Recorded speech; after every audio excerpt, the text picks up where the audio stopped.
what are the economics of an Airbnb? How much do they actually make if you own one? So about 4 years ago, I was walking on the street, and I said, hey, there's a building. I love the architecture of it. It's in Austin, Texas, where I'm from. This is a really popular place for Airbnbs because there's a lot of concerts like South by Southwest, a lot of bachelor parties, a lot of gangbangs, a lot of reasons people come to Austin. And so literally that week, Thursday night, I got an email that was like, yo, there's a unit available. I told my realtor we bought it sight unseen, which means that I didn't see it. I was like, this seems fine. Let me go figure out this whole Airbnb stuff. So you can grab a copy of my spreadsheet that I used to see how much money I could make with the Airbnb below. Here was the asking price. Here was the deposit. It was around 80,000 bucks. So you got to have some cash. Or you can do just less deposit or ask friends and then you cut them all in on the deal. The loan was 230,000, mortgage 1,100, which is at 4% interest rate, give or take, HOAs, property taxes, property manager, which is 18% of it, the other costs, and the other cost is my internet, toiletries, insurance, electricity, and furnishings, amortized. So what amortization is you take your expense and then you divide it over a long period of time. So how much on a monthly basis am I paying for the furniture? Airbnb's cost, and then so the overall short-term monthly cost. So I said, all right, well, how much money do I need to be making to make this whole Airbnb thing worth it?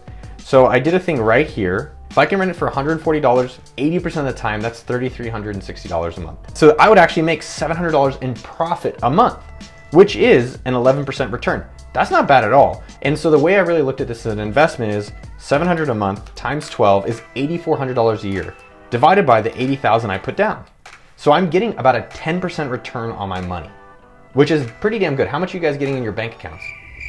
Zero. It's really crappy. Then I did a little bit more of an advanced model, which was, what about South by? What about other events that are even popular? It actually made the profit even higher. So it turns out at the end of the year, I generally will make around a 10% return and around $10,000 in profit. Another cool thing about it is that you can use the place if you want. So as one of my friends, David, was in town, he was able to actually stay there free of charge, which is really convenient. But there's some caveats. I wanna just put some warnings in there. Warning, warning. Finding places that are available is hard. Why? Because everyone can buy real estate. 2, a lot of cities are adding restrictions. So if you buy something, the city in a year could change your rules. It happened to me. I bought this place and 18 months into it, the city added a 13% tax. As well, a lot of other people are watching these videos or looking for, can I make money with Airbnb? Then they go buy one. Guess what? What happens when you have more supply? Prices go down. Supply and demand. Demand stays the same, but there's way more supply.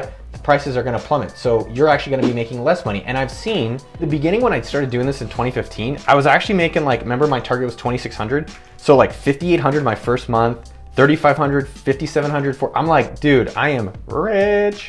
Hello, Airbnb world. All right, let's fast forward to today. I'm gonna scroll all the way right.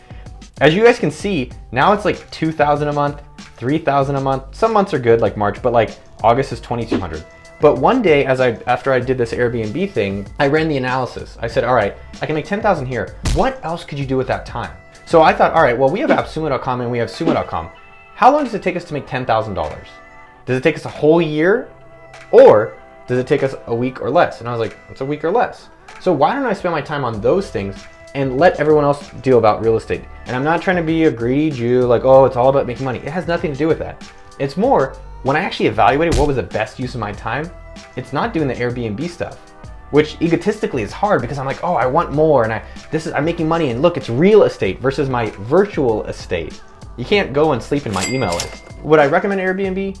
Yes. Do I think there's risks of cities and hotels putting on more taxes and more pressure so that people can't rent out their houses or turning them into party spots? Yes. I showed you my budgeting. I showed you how my revenue has declined significantly over the past 2 years that I've been doing it. There's definitely a lot of risk for it. And at the end of the day, I think you really have to decide, what is my goal and how do I want to spend my time? For me, the experiment was worth it. I'm glad I did it. I'm really happy I have the place, but it's not something I continue. And you just have to go figure that out for yourself. Good luck.